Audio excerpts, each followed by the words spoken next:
Pernahkah kita merasa ada kisah dalam sejarah yang tidak sepenuhnya diceritakan? Seolah ada rahasia besar yang sengaja disembunyikan oleh waktu. Bukan karena ia tidak penting, tetapi karena terlalu berat untuk diungkap. Di antara ribuan kisah para raja dan ratu, ada satu nama yang selalu disebut dengan suara bergetar. Namanya bukan sekadar legenda. Ia bukan hanya tokoh dalam kitab. Ia adalah simbol antara cahaya dan bayangan. Namanya Balqis. Seorang wanita yang kecantikannya membuat para pemimpin tunduk. Seorang ratu yang kekuasaannya membuat dunia terdiam. Namun juga seorang perempuan yang asal-usulnya diperdebatkan hingga hari ini. Banyak orang mengenalnya sebagai Ratu Saba. Ratu yang bertemu dengan Nabi Sulaiman. Ratu yang akhirnya berserah diri kepada Allah. Tapi hanya sedikit yang berani bertanya, siapakah dia sebenarnya? Apakah Balqis benar-benar manusia biasa? Ataukah ia lahir dari garis keturunan yang tidak berasal dari bumi? Mengapa ada cerita tentang ayahnya yang mencuri kabar dari langit? Mengapa ada kisah tentang ibunya yang bukan dari bangsa manusia?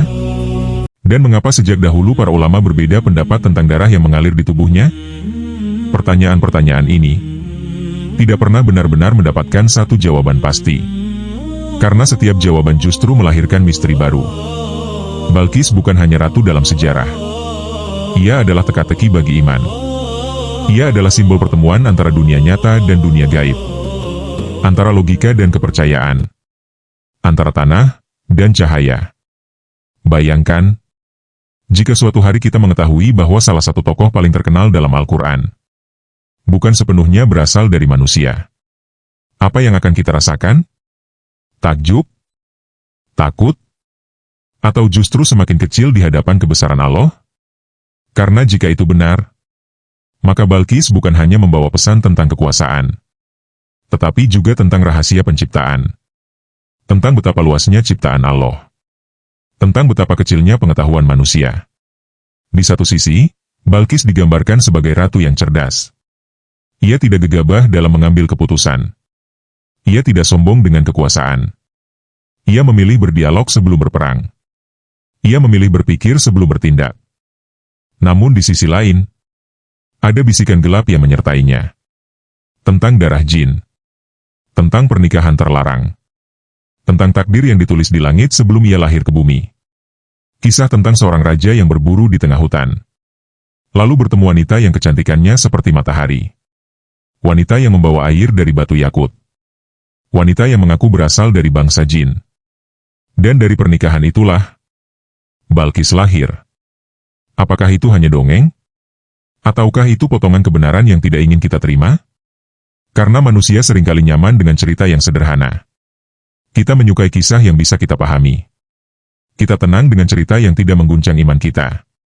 Padahal, tidak semua kebenaran diciptakan untuk membuat kita nyaman. Sebagian kebenaran memang diturunkan untuk membuat kita terdiam. Untuk membuat kita menunduk.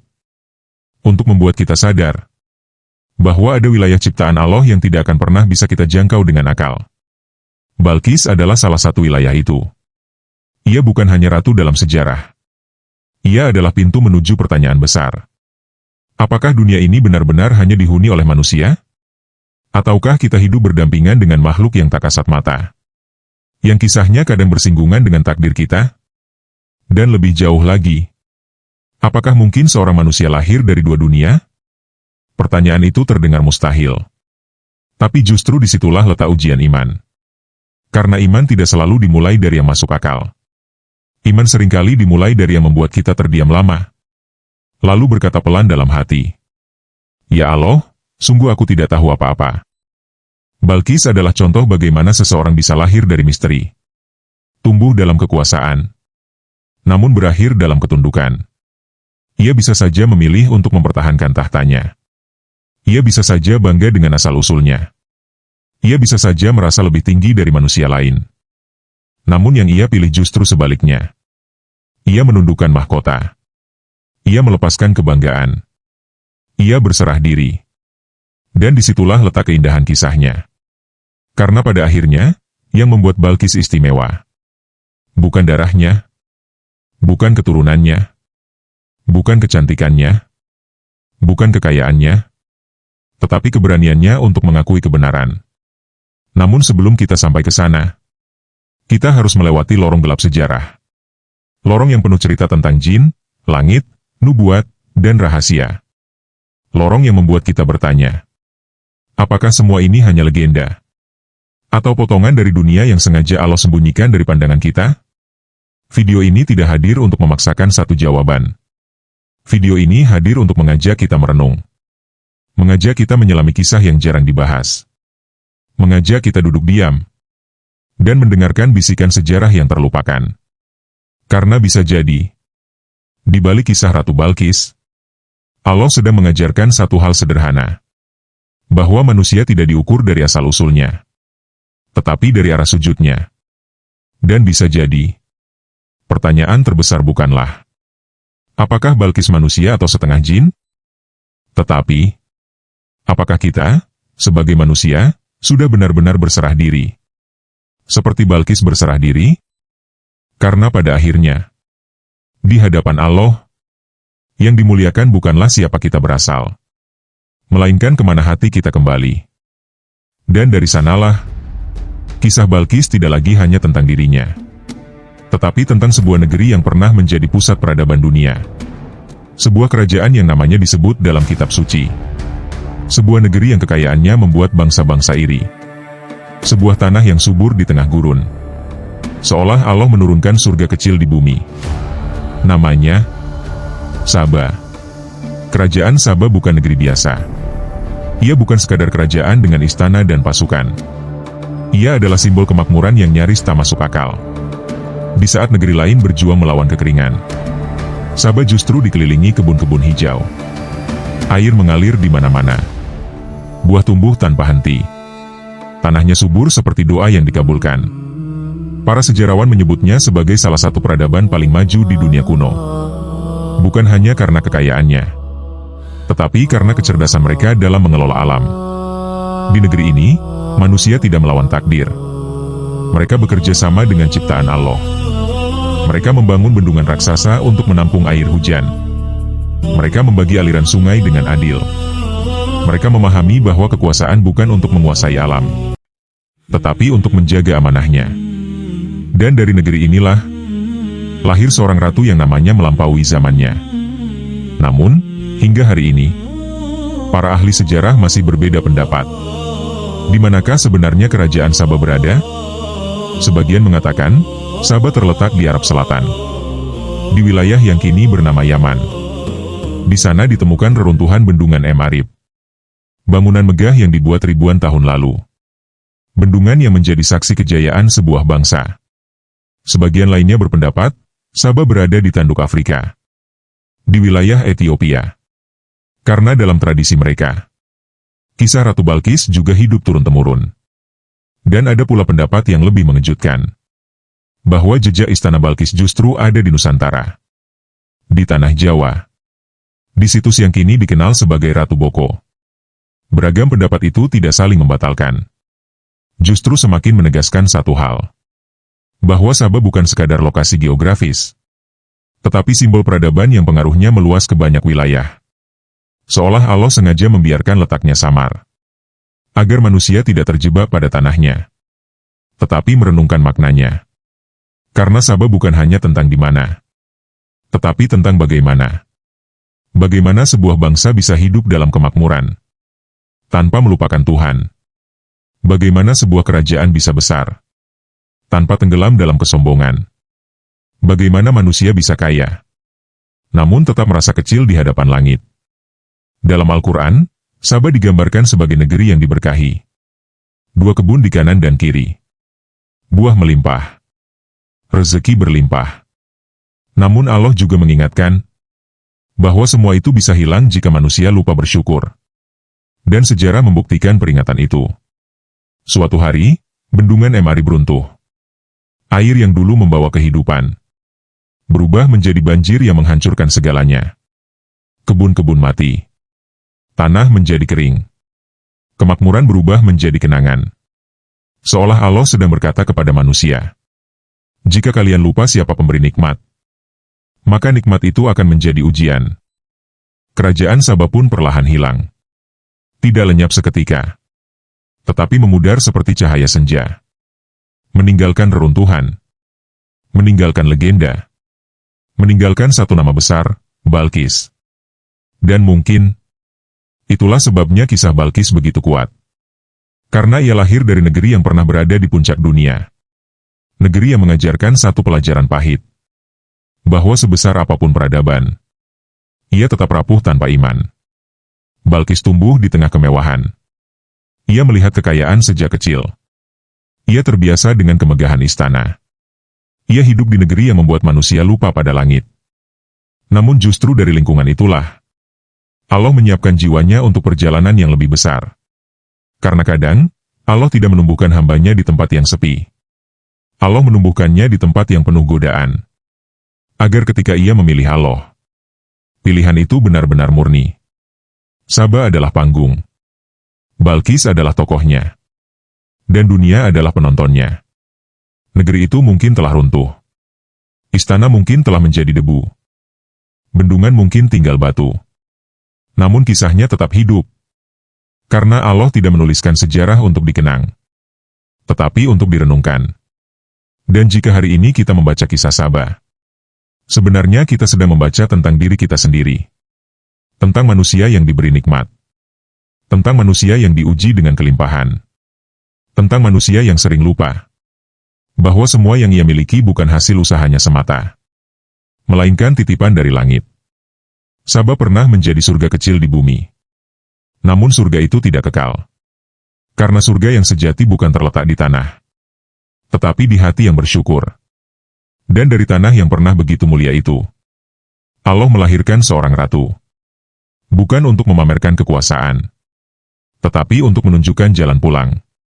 Karena di balik kejayaan Saba, Allah sedang menyiapkan satu kisah besar. Kisah tentang seorang perempuan yang kelak akan berdiri di hadapan seorang nabi dan mengucapkan kalimat yang mengubah segalanya. Namun sebelum sampai ke sana, kita harus menelusuri lebih dalam tentang dari mana sebenarnya darah Balkis berasal, tentang garis keturunan yang menyimpan rahasia, tentang pernikahan yang melampaui batas dunia manusia. Karena jejak sejarah Saba hanyalah pintu. Dan di balik pintu itu, terdapat kisah yang jauh lebih misterius. Karena jejak sejarah Saba hanyalah pintu. Dan di balik pintu itu, tersimpan kisah yang lebih sunyi, lebih dalam, dan lebih menyayat hati. Kisah tentang seorang raja. Bukan raja yang sedang memimpin perang. Bukan pula raja yang sedang duduk di singgasana. Tetapi raja yang sedang berburu di tengah hutan. Sendirian, lelah, dan kehausan. Dikisahkan, raja itu tersesat di rimba yang belum pernah ia kenal. Matahari tepat di atas kepala. Tenggorokannya kering. Keringat mengalir seperti waktu yang tak mau berhenti. Ia mencari air. Bukan untuk kemewahan. Bukan untuk kehormatan. Hanya untuk bertahan hidup.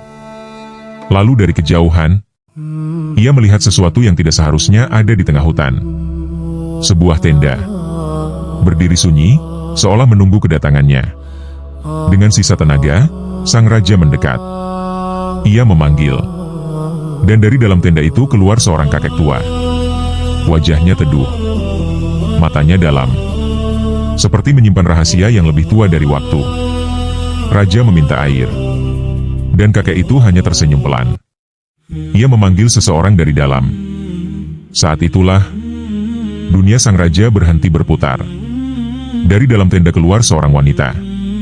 Kecantikannya bukan seperti manusia. Kulitnya bercahaya seperti cahaya pagi. Wajahnya lembut seperti sinar bulan. Dan di tangannya, sebuah cangkir dari batu yakut berisi air. Air itu dingin, menyegarkan. Namun yang lebih membuat sang raja gemetar, bukanlah airnya, melainkan tatapan wanita itu. Tatapan yang tidak hanya menembus mata, tetapi menembus jiwa. Sejak detik itu, sang raja jatuh cinta. Bukan cinta karena nafsu, tetapi cinta yang datang tiba-tiba, tanpa izin akal. Ia melamar wanita itu, di tempat yang tak pernah tercatat dalam sejarah. Di hadapan kakek misterius. Di tengah hutan sunyi. Namun jawaban sang kakek membuat dunia sang raja runtuh perlahan. Kami bukan manusia. Kami berasal dari bangsa jin. Kalimat itu seharusnya cukup untuk membuat siapapun mundur. Takut. Menjauh. Melarikan diri. Namun sang raja tidak. Ia tidak peduli. Tidak bertanya. Tidak ragu. Seolah hatinya telah lebih dulu memilih. Akhirnya mereka menikah. Dengan satu syarat yang berat dan tidak masuk akal. Sang raja tidak boleh bertanya tentang apapun yang dilakukan istrinya. Tidak boleh menyoal. Tidak boleh menyelidiki. Tidak boleh mencurigai. Jika ia melanggar, maka pernikahan mereka berakhir seketika. Dan raja itu menyanggupi. Karena cinta seringkali membuat manusia rela kehilangan logika. Tahun-tahun berlalu. Mereka hidup seperti keluarga biasa. Makan bersama. Tertawa bersama. Berbagi diam di malam hari. Lalu lahirlah seorang anak laki-laki. Sang raja menangis bahagia. Ia merasa doanya dikabulkan. Ia melihat pewaris tahta. Ia melihat masa depan. Namun, di balik senyumnya, sang ibu menyimpan ketakutan yang tidak diketahui siapapun. Suatu malam, tanpa suara, tanpa saksi, tanpa amarah, anak itu dibunuh oleh ibunya sendiri. Ketika sang raja mengetahuinya, dunianya runtuh. Ia ingin bertanya. Ia ingin berteriak. Ia ingin tahu alasannya. Namun ia teringat satu hal. Jika ia bertanya, maka pernikahannya berakhir. Dan disitulah penderitaan sejati dimulai. Ia harus memilih antara kebenaran atau kebersamaan. Ia memilih diam. Ia memilih memendam luka. Ia memilih hidup bersama pertanyaan yang tidak pernah dijawab. Hari-hari berlalu dalam sunyi. Raja itu tetap tersenyum di depan rakyat. Namun di dalam hatinya, ada ruang kosong yang tidak pernah terisi. Beberapa tahun kemudian, istrinya hamil lagi. Dan lahirlah seorang anak perempuan. Namanya Balkis. Sang raja bahagia. Namun bahagia yang bercampur dengan takut. Takut kehilangan. Takut terulang. Takut berharap. Balkis tumbuh. Cantik. Cerdas. Bercahaya. Dan sang raja mulai mencintainya lebih dari apapun di dunia. Namun satu hal terus menghantui pikirannya. Mengapa anak laki-lakinya dulu dibunuh? Rasa penasaran itu akhirnya menang. Pada suatu malam, sang raja bertanya. Dengan suara gemetar, ia menatap istrinya. Kenapa kau membunuh anak kita? Saat itulah, segala yang mereka bangun runtuh. Istrinya menangis. Bukan karena marah, tetapi karena sedih. Ia berkata, ayahku mencuri berita dari langit. Ia mendengar malaikat berkata bahwa anak itu akan tumbuh besar dan membunuhmu. Aku membunuhnya, bukan karena benci, tetapi karena ingin menyelamatkanmu. Lalu ia menambahkan, ayahku juga mendengar kabar tentang Balkis, bahwa para malaikat memujinya, bahwa ia akan menjadi ratu besar, bahwa namanya akan dikenang sepanjang zaman. Itulah sebabnya aku tidak membunuhnya. Setelah berkata demikian, wanita itu pergi. Tidak meninggalkan jejak. Tidak meninggalkan pesan. Tidak pernah kembali. Seolah ia memang tidak pernah berasal dari dunia ini. Sang raja tinggal sendiri. Dengan tahta. Dengan istana. Dengan kekuasaan. Namun tanpa cinta. Tanpa jawaban. Tanpa penutup luka. Dan Balkis tumbuh tanpa ibu. Tanpa tahu bahwa darah yang mengalir di tubuhnya pernah berasal dari dua dunia. Kisah ini terdengar seperti legenda. Terlalu indah untuk nyata. Terlalu tragis untuk diabaikan. Namun yang membuatnya menyayat, bukan soal jin atau manusia, tetapi tentang cinta yang tidak bisa bertahan. Karena perbedaan takdir. Tentang seorang ayah yang memilih diam demi mempertahankan rumah tangga. Tentang seorang ibu yang membunuh demi melindungi. Tentang seorang anak yang lahir dari pengorbanan yang tidak pernah ia ketahui. Dan mungkin Disitulah letak hikmahnya. Bahwa tidak semua cinta membawa kebahagiaan. Bahwa tidak semua rahasia harus dibuka. Bahwa kadang, Allah mempertemukan dua dunia. Bukan untuk disatukan, tetapi untuk mengajarkan batas. Karena pada akhirnya, yang paling terluka dalam kisah ini, bukanlah raja, bukanlah sang ibu, tetapi Balqis, seorang anak yang lahir dari cinta besar, namun tumbuh dalam sunyi, tanpa pernah tahu bahwa separuh dirinya pernah berasal dari langit. Seorang anak yang lahir dari cinta besar, namun tumbuh dalam sunyi, tanpa pernah tahu bahwa separuh dirinya pernah berasal dari langit. Dan dari sanalah, versi kedua tentang asal-usul Balqis muncul. Bukan tentang raja, bukan tentang istana megah, tetapi tentang seorang lelaki biasa, yang justru lebih mulia daripada banyak raja. Ia bukan penguasa negeri. Ia bukan pemilik tahta. Ia hanyalah seorang menteri di sebuah kerajaan. Namun hatinya bersih. Imannya kuat. Dan rasa cemburunya kepada kehormatan istrinya melebihi cintanya pada dunia. Dikisahkan dalam tafsir Imam Al-Qurtubi, raja di negeri tempat sang menteri hidup memiliki kebiasaan yang sangat buruk. Ia memaksa istri-istri rakyatnya untuk melayani hawa nafsunya. Tak peduli kaya atau miskin, tak peduli bangsawan atau rakyat biasa, tak peduli air mata atau doa, semua harus tunduk pada kehendaknya. Dan sang menteri mengetahui itu. Ia melihat sendiri kehancuran rumah tangga. Ia mendengar jeritan perempuan di balik dinding istana. Ia menyaksikan kehormatan diinjak oleh kekuasaan yang tak mengenal takut. Sejak saat itu, sang menteri bersumpah dalam hatinya, "Aku tidak akan menikah. Selama raja ini hidup, aku tidak akan mengambil istri. Lebih baik aku sendiri, daripada menyerahkan kehormatan istriku kepada kezaliman." Ia memilih kesepian. Ia memilih sunyi. Ia memilih memendam rindu yang tidak pernah tersalurkan. Demi satu hal, menjaga kehormatan. Suatu hari, dalam sebuah perjalanan jauh, ia bertemu dengan seorang pria asing. Wajahnya tidak dikenal.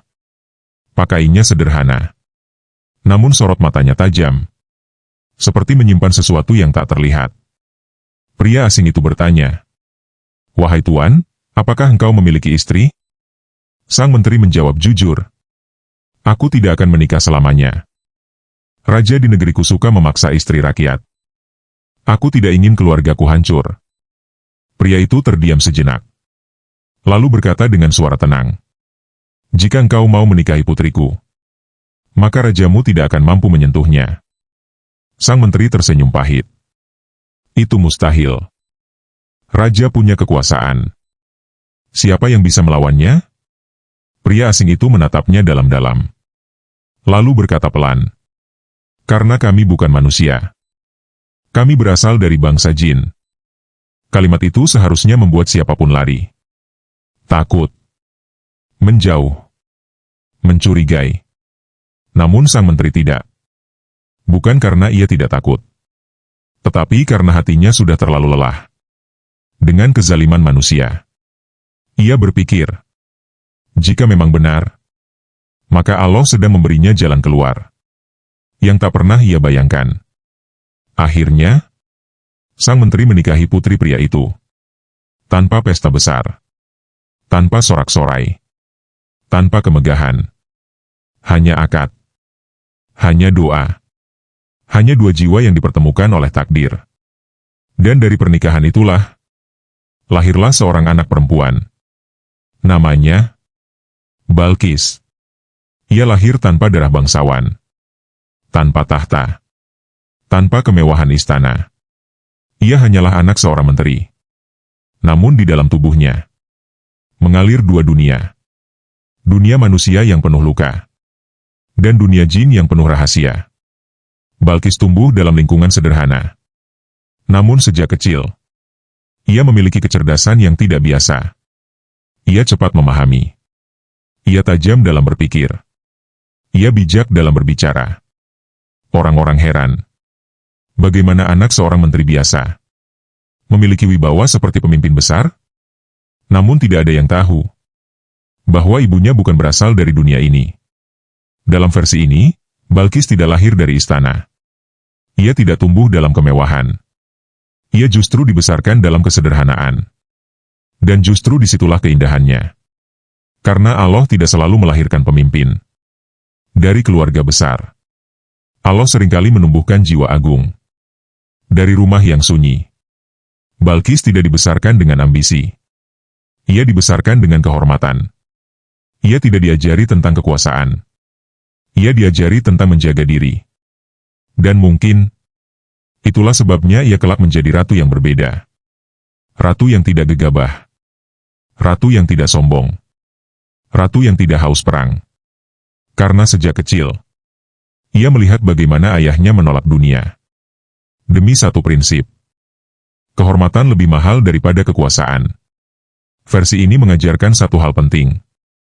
Bahwa Allah bisa melindungi hambanya dari kezaliman melalui cara yang tidak masuk akal. Kadang Allah menolong dengan tentara. Kadang Allah menolong dengan mukjizat. Dan kadang Allah menolong dengan mempertemukan dua dunia. Bukan untuk disatukan selamanya, tetapi untuk menyelamatkan satu jiwa. Sang menteri mungkin tidak pernah tahu bahwa anaknya akan menjadi ratu besar. Ia mungkin tidak pernah membayangkan bahwa namanya akan disebut ribuan tahun kemudian. Ia hanya ingin satu hal. Keluarganya selamat. Dan Allah mengabulkan doanya. Dengan cara yang tidak pernah ia rencanakan. Balkis pun tumbuh. Tanpa tahu bahwa keberadaannya sendiri adalah jawaban dari doa panjang ayahnya. Doa seorang lelaki yang tidak ingin berkuasa. Tidak ingin terkenal. Tidak ingin dikenang. Ia hanya ingin menjaga kehormatan. Dan dari doa sederhana itulah lahir seorang perempuan yang kelak berdiri sejajar dengan para nabi dalam lembaran sejarah. Namun tetap saja, versi ini menyisakan satu misteri besar. Jika Balkis benar anak jin dan manusia, mengapa ia begitu mudah menerima kebenaran? Mengapa ia begitu cepat tunduk kepada Allah? Mungkin karena darahnya bukan yang utama. Mungkin karena yang Allah lihat bukan asal-usulnya, tetapi kejernihan hatinya. Karena tidak peduli dari dunia mana seseorang berasal. Yang menentukan kemuliaannya bukanlah silsilah, melainkan sejauh mana ia mengenal Tuhannya. Dan Balkis, dalam versi ini, bukan dilahirkan untuk menjadi ratu.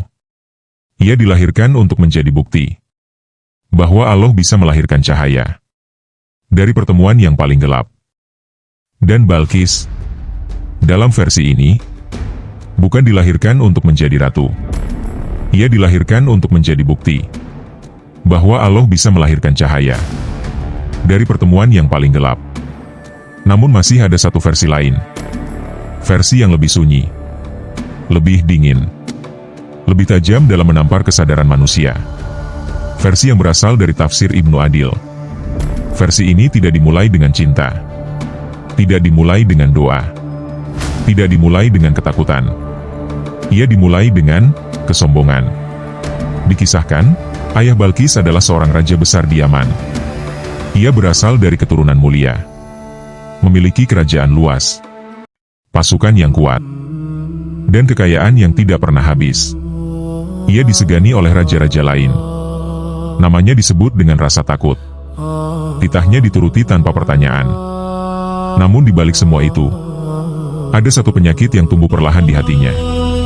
Penyakit yang tidak terlihat, namun menghancurkan dari dalam. Penyakit itu bernama merasa paling tinggi. Suatu hari, raja itu berkata kepada para penguasa di sekitarnya, "Tidak ada satupun dari kalian yang sepadan denganku. Aku lebih mulia. Aku lebih kuat. Aku tidak pantas menikahi putri siapapun." Bukan karena ia belum menemukan yang cocok, tetapi karena ia merasa terlalu tinggi untuk bersanding dengan manusia lain.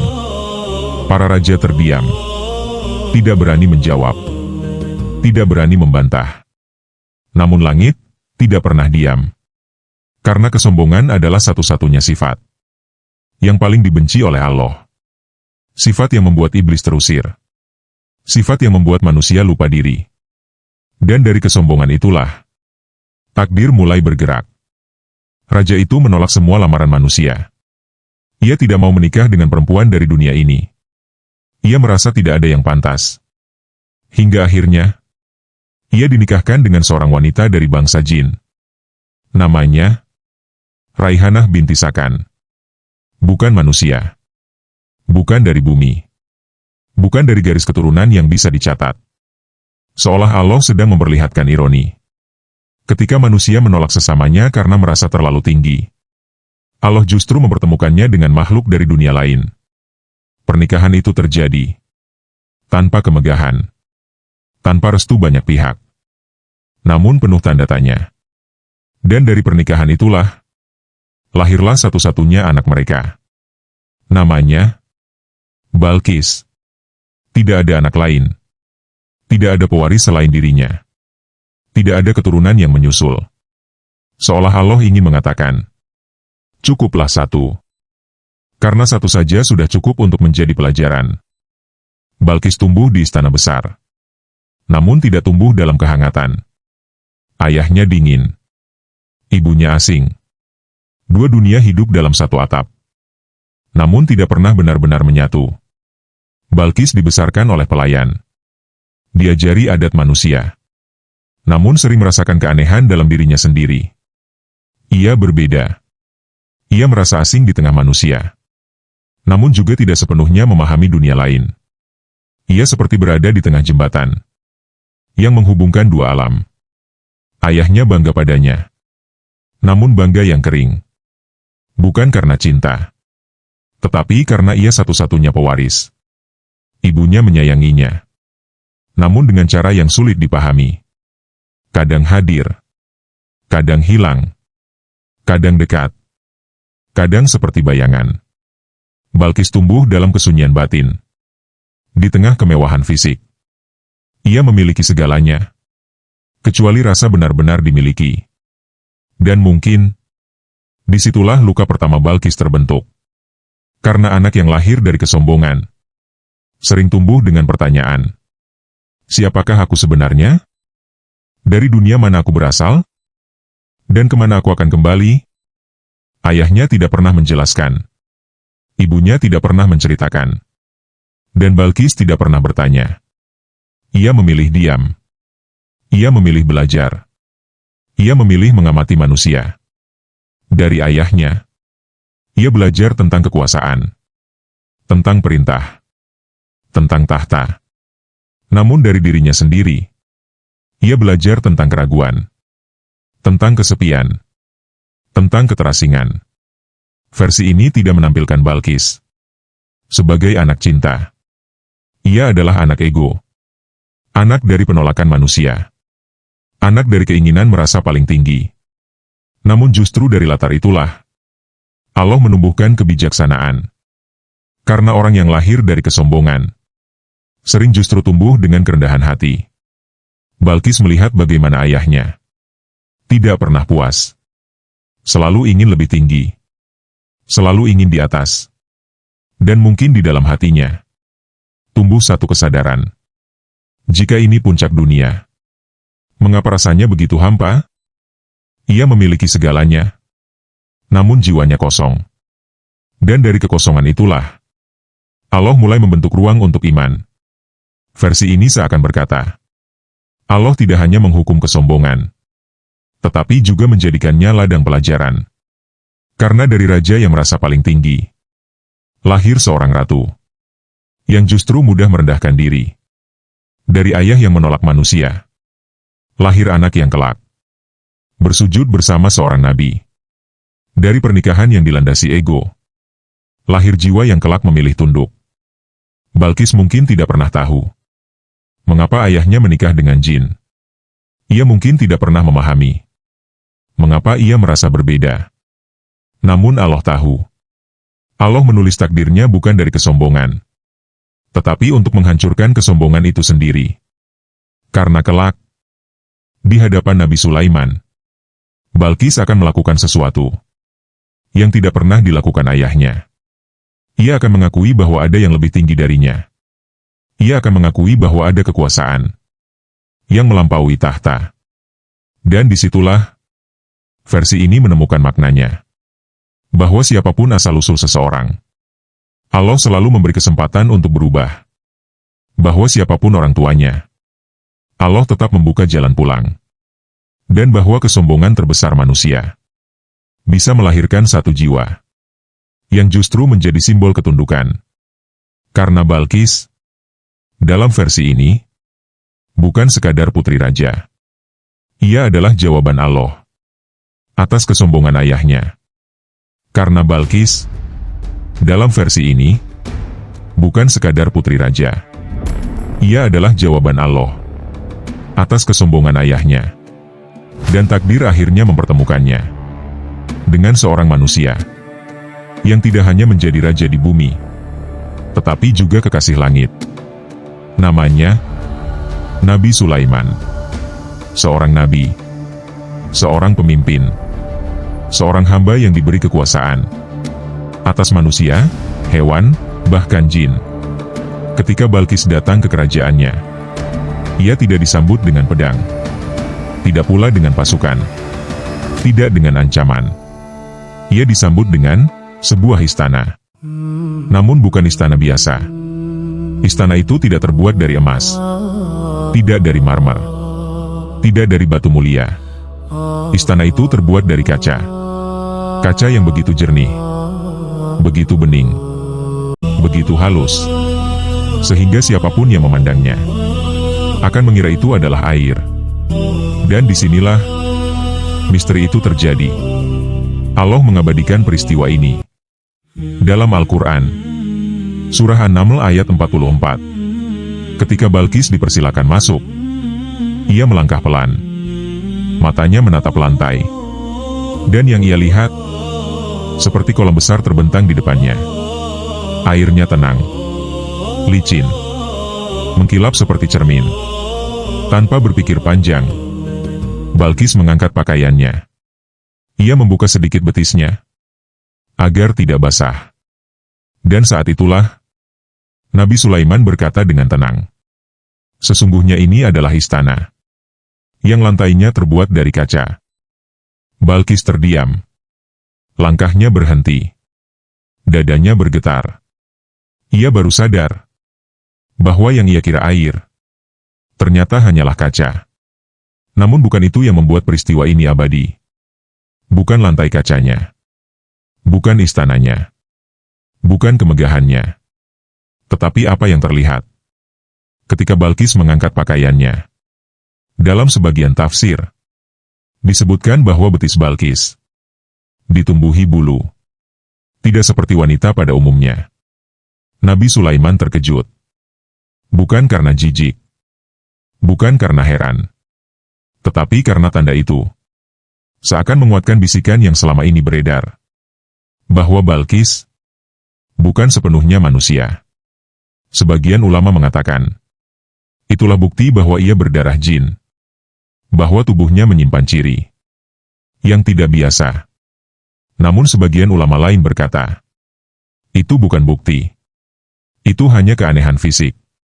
Dan kisah tentang bulu itu tidak memiliki dasar yang kuat. Perbedaan pendapat itu terus ada hingga hari ini. Namun di balik perbedaan itu, tersimpan makna yang jauh lebih dalam. Karena sesungguhnya, Allah tidak sedang ingin menunjukkan bentuk tubuh Balqis. Allah sedang ingin menunjukkan bentuk hatinya. Di hadapan istana kaca, Balqis sadar satu hal. Selama ini ia menilai dunia dari apa yang terlihat. Ia mengira air, padahal kaca. Ia mengira kekuasaan, padahal ujian. Ia mengira kemegahan, padahal sementara. Dan di hadapan Nabi Sulaiman, ia menyadari sesuatu yang lebih besar, bahwa ilmunya masih sangat kecil. Maka ia berkata, "Ya Tuhanku, sesungguhnya aku telah menzalimi diriku sendiri, dan aku berserah diri bersama Sulaiman kepada Allah, Tuhan semesta alam." Kalimat itu bukan kalimat ratu, bukan kalimat penguasa, bukan kalimat orang besar. Itu adalah kalimat seorang hamba, seorang perempuan yang akhirnya mengakui, "Aku tidak tahu segalanya, Aku tidak sehebat yang kupikir. Aku tidak setinggi yang kubayangkan. Dan disitulah misteri Balkis mencapai puncaknya. Bukan pada betisnya. Bukan pada darahnya. Bukan pada asal-usulnya. Tetapi pada ketundukannya. Karena banyak orang lahir dari manusia, namun hidup seperti iblis. Dan ada yang lahir dari misteri, namun memilih menjadi hamba. Lantai kaca itu bukan sekadar ujian mata. Ia adalah ujian hati. Kaca memantulkan bayangan, namun juga menunjukkan apa yang tersembunyi. Dan Allah mempertemukan Balkis dengan kaca, agar ia melihat dirinya sendiri. Bahwa selama ini ia berjalan di dunia dengan mengira banyak hal. Mengira kuat, mengira bijak, mengira benar. Namun di hadapan seorang nabi, ia sadar satu hal. Yang benar hanyalah Allah. Sebagian ulama berpendapat, istana kaca itu memang sengaja dibuat untuk menguji kabar yang beredar tentang Balkis yang setengah jin, tentang darah yang berbeda, tentang asal-usul yang ganjil. Namun bisa jadi, ujian itu bukan untuk Balkis, melainkan untuk manusia. Untuk kita. Agar kita berhenti sibuk membicarakan tubuh orang lain, dan mulai memeriksa hati sendiri. Karena boleh jadi, yang lebih berbulu bukanlah betis Balkis, tetapi kesombongan di dalam dada kita. Karena boleh jadi, yang lebih licin bukanlah lantai kaca, tetapi hati manusia yang mudah tergelincir. Balkis tidak membela diri, tidak menjelaskan asal-usulnya, tidak membantah cerita orang. Ia hanya bersujud. Dan mungkin, itulah jawaban terbaik atas semua misteri tentang dirinya. Bahwa pada akhirnya, Allah tidak pernah bertanya, "Dari mana engkau berasal? Apakah dari manusia? Apakah dari jin? Apakah dari dunia ini? Atau dunia lain?" Allah hanya bertanya satu hal. "Kepada siapa engkau berserah diri?" Dan Balkis telah menjawabnya. Di hadapan istana kaca. Bukan dengan argumen. Bukan dengan silsilah. Tetapi dengan satu kalimat sederhana. "Aku berserah diri kepada Allah." Dan sejak saat itu, asal-usulnya tidak lagi penting. Karena ia telah menemukan asal sejatinya, yaitu sebagai hamba Tuhan semesta alam. Dan sejak saat itu, asal-usul Balkis tidak lagi penting. Yang tersisa bukan lagi cerita tentang jin, bukan lagi tentang darah, bukan lagi tentang betis berbulu, bukan lagi tentang silsilah yang kabur. Yang tersisa hanyalah satu pertanyaan sunyi. Apa yang kita lakukan dengan kebenaran? Ketika ia berdiri tepat di depan mata kita, para ulama kemudian datang dengan tafsir yang beragam, dengan riwayat yang berbeda-beda, dengan sudut pandang yang tidak selalu sama. Ada yang berkata, kisah tentang ibu jin hanyalah Israeliat, cerita yang beredar dari tradisi lama, tidak bisa dijadikan akidah, tidak bisa dijadikan pegangan iman. Ada yang berkata, betis berbulu tidak pernah disebutkan secara sahih dalam hadis, hanya cerita tambahan yang lebih dekat ke simbol, bukan fakta. Ada pula yang berkata, semua versi ini hanyalah lapisan kisah, bukan inti pelajaran. Karena inti sebenarnya bukan pada asal-usul Balkis, melainkan pada akhir perjalanannya. Ulama sepakat dalam satu hal. Al-Quran tidak pernah menekankan dari mana Balkis berasal, tetapi menekankan kemana Balkis menuju.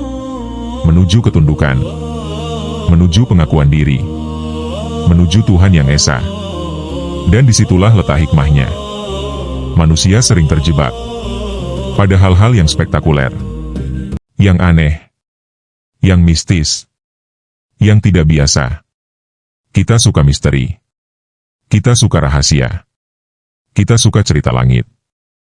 Namun kita lupa satu hal, bahwa iman tidak dibangun dari keanehan.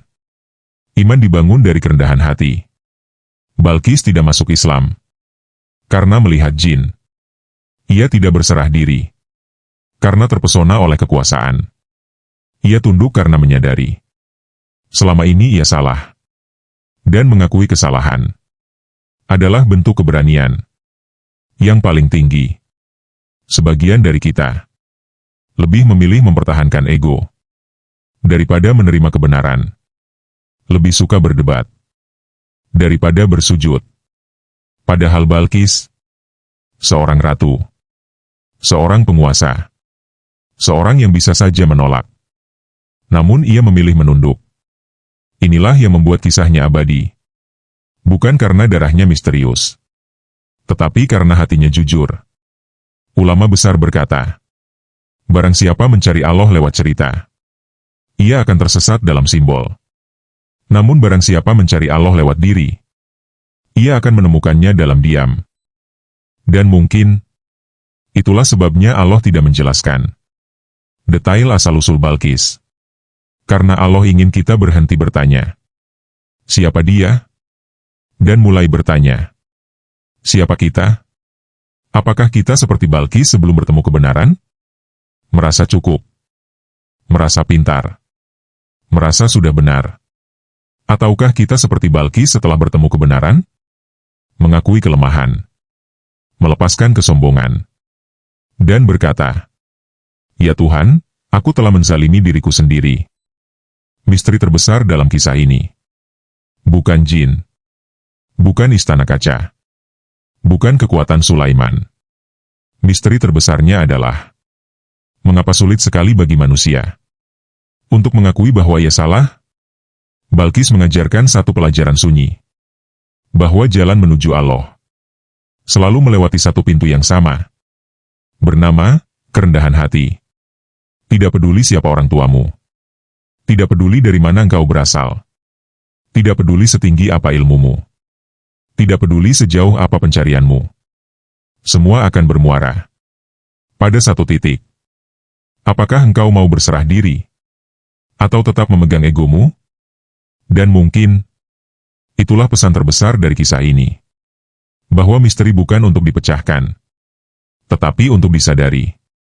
Bahwa pertanyaan bukan untuk dijawab, tetapi untuk direnungkan.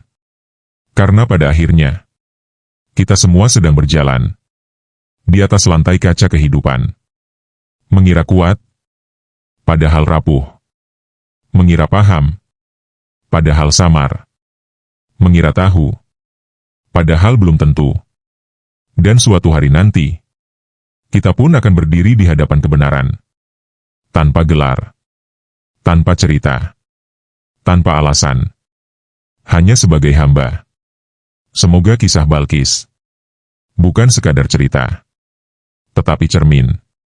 Cermin untuk hati kita. Cermin untuk iman kita. Cermin untuk kesombongan kita. Agar ketika saat itu tiba, kita mampu mengucapkan kalimat yang sama. Aku berserah diri kepada Allah, Tuhan semesta alam. Jika kisah ini menyentuh hatimu, jika narasi ini membuatmu merenung, jika ceritanya menenangkan jiwamu, jangan lupa like, tulis komentar tentang bagian yang paling mengena, dan subscribe channel Manisnya Pahala, agar kita bisa terus berjalan bersama dalam cahaya ilmu dan iman. Semoga setiap detik yang kita dengar menjadi amal jariah. Semoga setiap air mata yang jatuh menjadi penghapus dosa. Dan semoga setiap langkah kita selalu didekatkan kepada Allah. Wassalamualaikum warahmatullahi wabarakatuh.